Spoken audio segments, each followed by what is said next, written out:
j'espère que vous allez bien. Aujourd'hui, je vous propose de réaliser avec moi un chèche, un très grand chèche. Il mesure pas loin de 3 mètres pour une hauteur de 50 centimètres à peu près. Si vous en voulez un d'une taille un peu plus standard, vous pouvez toujours travailler avec un coupon un peu plus petit de 110 centimètres par exemple. Mais moi j'aime bien cette longueur car ça permet de le nouer là comme ceci, de faire un nœud comme j'adore. Donc je vous propose de faire la même chose que moi et on se retrouve tout de suite côté atelier. Pour réaliser ce chèche, il vous faudra 2 coupons de tissu assortis. Ici, j'ai choisi un tissu viscose imprimé et une double gaze pailletée. Et 2 fils assortis à l'un et l'autre des 2 tissus. Concernant le matériel, vous aurez besoin d'une règle japonaise ou de n'importe quel autre outil de mesure, d'un outil de marquage, encore une fois j'ai choisi mon feutre effaçable à l'eau, une paire de ciseaux, des épingles et pourquoi pas le découvite. Alors étant donné que ce chèche est très long, je ne vais pas pouvoir vous le montrer en entier sur mon plan de travail, mais je vais vous expliquer le principe de mesure et de coupe à l'aide d'un morceau de papier. Dans chacun des 2 morceaux que vous aurez choisis, vous couperez un coupon de 140 par 50 cm de haut. Donc un rectangle, tout simplement. On plie le rectangle en 2. Et on va mesurer la moitié et faire une marque à la moitié de la hauteur sur le côté qui s'ouvre, ici. De ce repère ici au pli ici, on va donc tracer la ligne de coupe du chèche.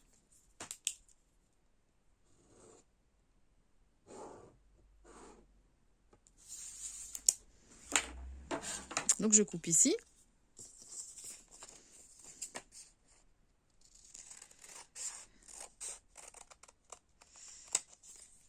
Donc on a la pointe du chèche et on se retrouve avec 2 morceaux qu'il n'est pas question de perdre. On va tout simplement les mettre au bout. Donc on va voir 2 coutures ici. Dans le bon sens, c'est mieux.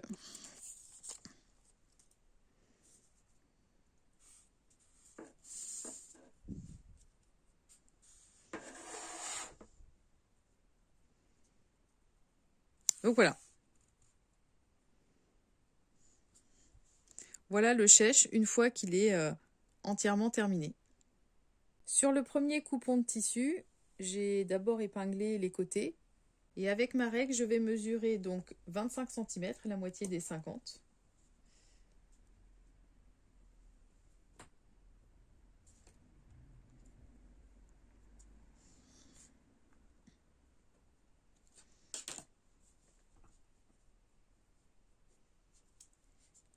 Et je vais tracer ensuite la ligne qui rejoint ce repère ici, à l'angle ici. J'ai tracé ma ligne, j'ai mis aussi quelques épingles le long de la ligne, encore une fois pour bien maintenir le tissu, et je vais couper.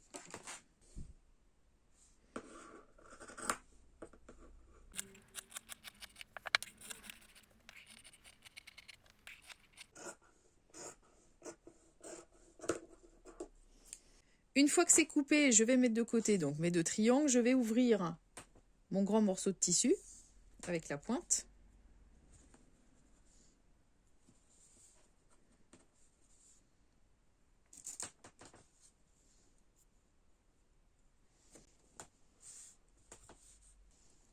Donc voilà le morceau de tissu avec la pointe et ensuite je vais donc rabouter mes morceaux de tissu, donc le grand panneau avec la pointe, avec les pointes qu'on a coupées tout à l'heure.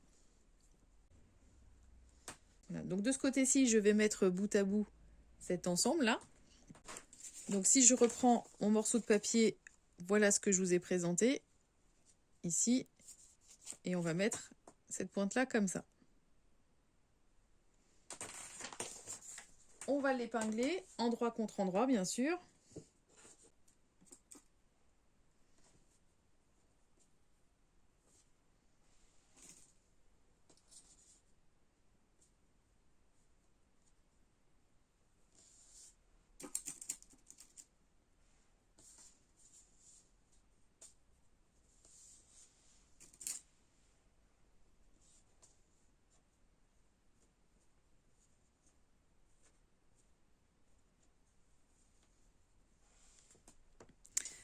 Et pour l'autre côté, je vais faire la même chose.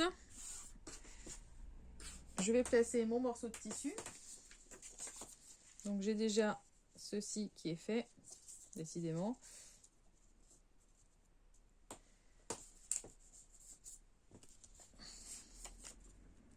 Et je vais faire ceci. Donc je prends mon morceau de tissu. Et comme tout à l'heure, pour l'épingler, on va le positionner endroit contre endroit.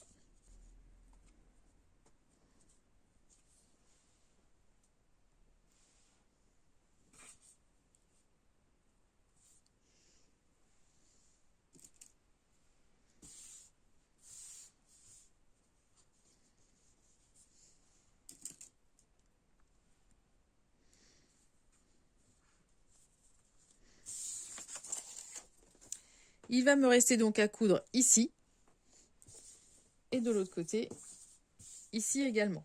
Je vais faire ça tout à l'heure, je vais tout coudre en même temps. Pour l'instant, je vais m'occuper du deuxième coupon de tissu exactement de la même manière que ce premier ici.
Donc j'ai mesuré 50 cm, j'ai fait mon repère, j'ai tracé la ligne qui va du repère à la pointe, j'ai épinglé le tissu pour bien le maintenir le temps de couper et je me retrouve avec mon grand coupon constitué de la pointe du milieu et mes deux petits coupons que je vais devoir rajouter de part et d'autre du grand coupon.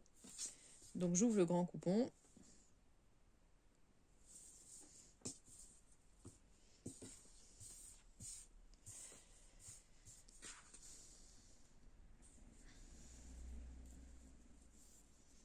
De ce côté-ci, je mets donc celui-ci.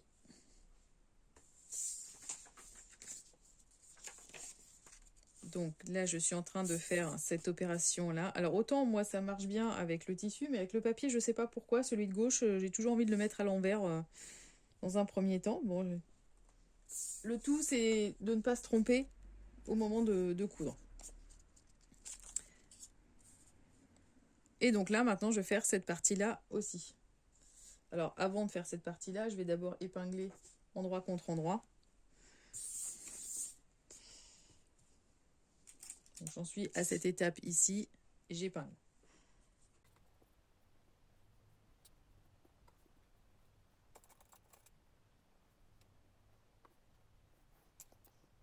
Donc voilà, c'est épinglé de ce côté-ci.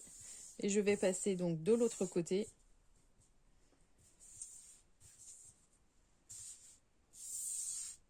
Donc cette fois-ci, j'en suis là. C'est-à-dire que je vais mettre ce morceau-là, que je vais aussi épingler endroit contre endroit.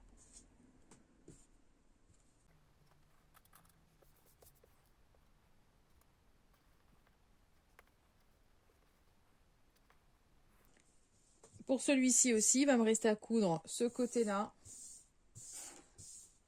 et ce côté-là. Donc je vais passer sur la machine à coudre et je vais coudre les 4 coutures qui sont déjà épinglées. Donc là sur la machine, je vais coudre à 1 cm du bord. Alors avec ma brosseur, c'est pas très compliqué. En fait, il suffit de mettre le bord du tissu contre la semelle ici, contre le pied, et puis de placer l'aiguille du côté gauche, et là j'ai mon centimètre.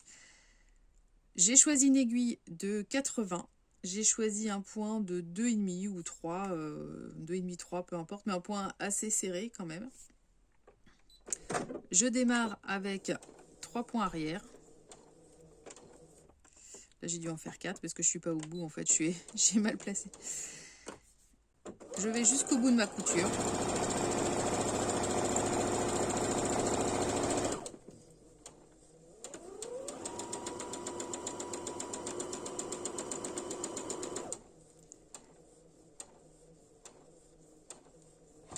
Et je termine avec 3 points arrière.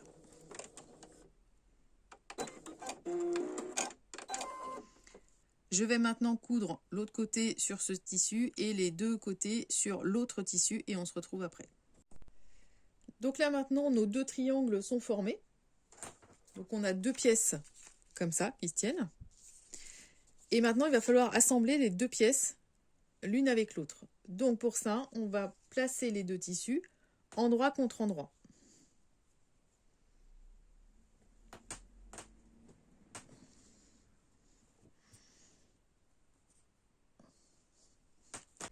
Et maintenant, je vais venir épingler tout autour du chèche. Donc l'idée, c'est au départ, de vraiment bien assembler la pointe, ici en bas, sur les 2 tissus. Bien assembler chaque pointe et bien assembler les 2 coutures dessus et dessous, vraiment bien en face, autant en bas qu'en haut. Quand c'est bien épinglé à ces niveaux-là, le reste doit suivre tout seul.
Voilà, j'ai épinglé tout le tour, donc il y a du métrage, hein, donc mine de rien, c'est quand même assez long.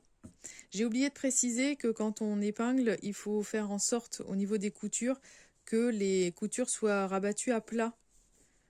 Et quand on passera à la machine, à ce moment-là, on gardera les coutures bien à plat. Je vais donc, maintenant que tout le tour est épinglé, je vais coudre tout le tour. Mais là, on est quand même l'endroit sur l'endroit, donc à un moment donné, il va falloir retourner notre travail. Donc, on va coudre tout le tour en laissant une ouverture à peu près au milieu, ici, de 10-15 cm. Ici, c'est pareil, je vais coudre à 1 cm du bord. Je démarre ma couture donc avec 3 points arrière, mais je suis au niveau de l'ouverture que je laisse, donc on va dire ce que moi j'appelle en haut du châle, c'est-à-dire en face la pointe principale. Donc je commence avec 3 points arrière.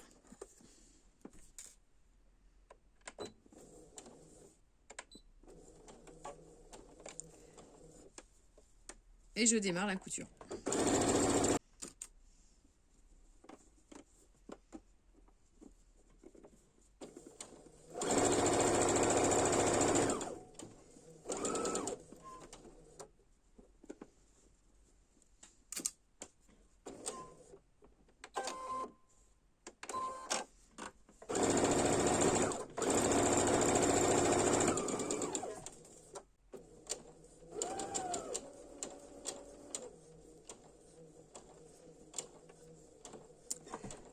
Je vous montre comment ça se passe pour la pointe, enfin pour une des 3 pointes, mais c'est pareil pour les 3.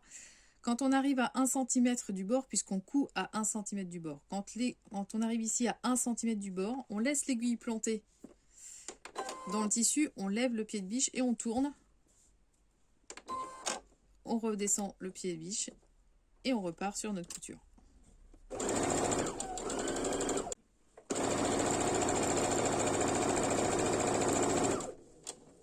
Voilà, j'ai fini de faire mon tour, donc je m'arrête à l'épingle ici qui est en fait la marque de l'ouverture que je vais laisser pour pouvoir retourner le chèche.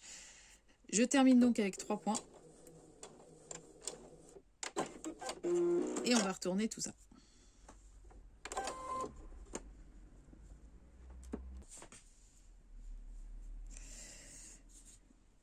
Alors j'ai mon ouverture ici par laquelle je vais retourner le chèche, mais d'abord je vais dégarnir les angles pour pouvoir ensuite former de beaux angles tout propres.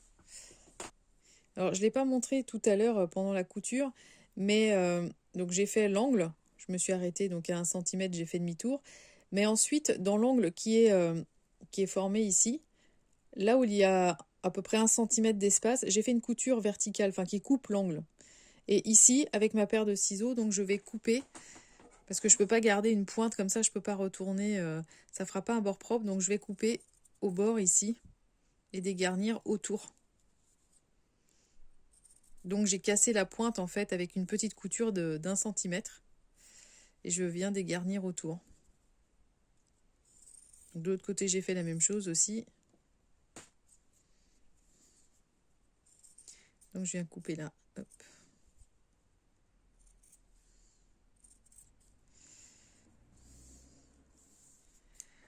Voilà. Donc là, je vais pouvoir reprendre mon chèche par son ouverture, retourner donc tout le travail.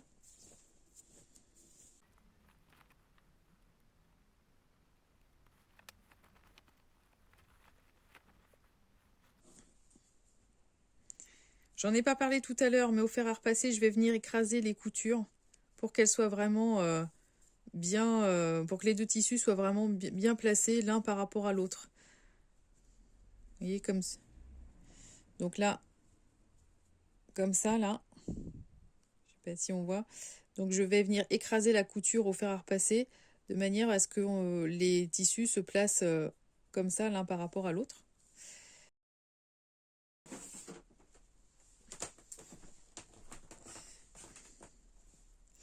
Alors avec un outil légèrement pointu comme celui-ci par exemple qui est fait exprès pour, c'est vrai que j'en ai pas parlé je l'ai pas nommé dans le matériel tout à l'heure, mais vous pouvez autrement utiliser une aiguille à tricoter ou n'importe quel objet qui a une pointe mais un peu soft quand même parce que l'idée c'est pas non plus de déchirer la couture ou le tissu.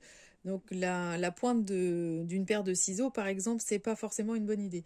Donc utiliser un outil pointu mais relativement doux pour bien mettre en place les angles.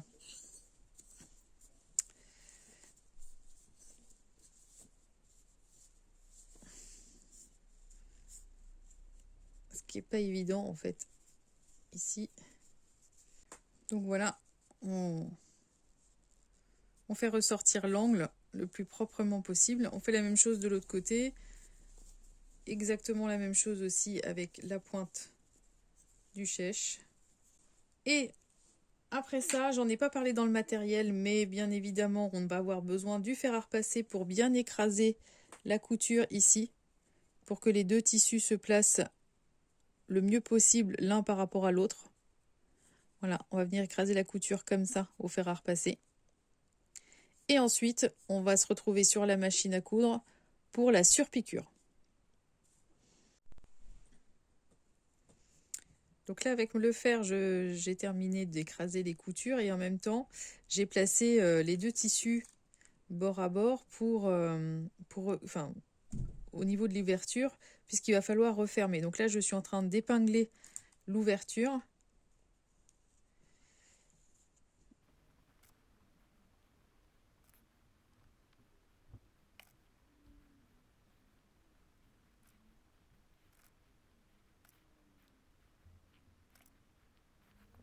Alors, nous revoilà sur la machine. L'idée ici, c'est de faire une surpiqûre tout autour du chèche pour avoir une finition bien propre et que les deux tissus se tiennent bien, bien ensemble.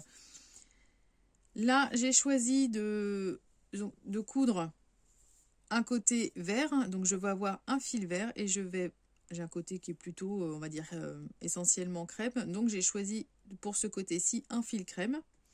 Donc voilà ce qui va se passer. J'ai placé mon fil vert au-dessus, c'est le fil du dessus qui arrive ici par l'aiguille, et le fil crème, écru, crème, c'est le fil, le tissu sera dessous, donc j'ai placé le fil de la même couleur en dessous, donc sur la canette. Donc j'ai bien mon côté vert au-dessus avec mon fil vert au-dessus, mon côté crème en dessous avec mon fil crème en dessous. Donc là, ce que je veux, moi, c'est une surpiqûre vraiment au bord du tissu. Donc pour ça, j'ai opté pour le pied fermeture à glissière. Voilà, comme ça, on va voir le bord du tissu qui va courir le long du pied. Et on aura la couture au meilleur endroit possible. J'ai toujours mon aiguille de 80. J'ai choisi un point de 3,5. On commence par une couture, par 3 points arrière. Et on fait tout le tour. À la fois pour surpiquer et pour fermer en passant l'ouverture qu'on avait laissée pour retourner. Je couds tranquillement pour qu'on ait une finition la plus propre possible.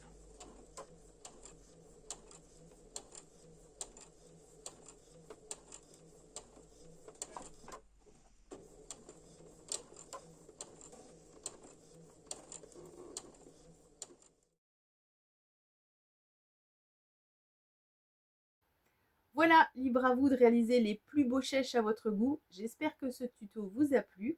Si c'est le cas, n'oubliez pas de liker cette vidéo. Si vous le voulez bien, je vous remercie de vous abonner à ma chaîne. Vous pouvez également me laisser un petit commentaire et bien sûr me taguer avec vos réalisations sur les réseaux sociaux. Je vous remercie de m'avoir suivi. Je vous souhaite à toutes et à tous de belles créations et je vous dis à la prochaine.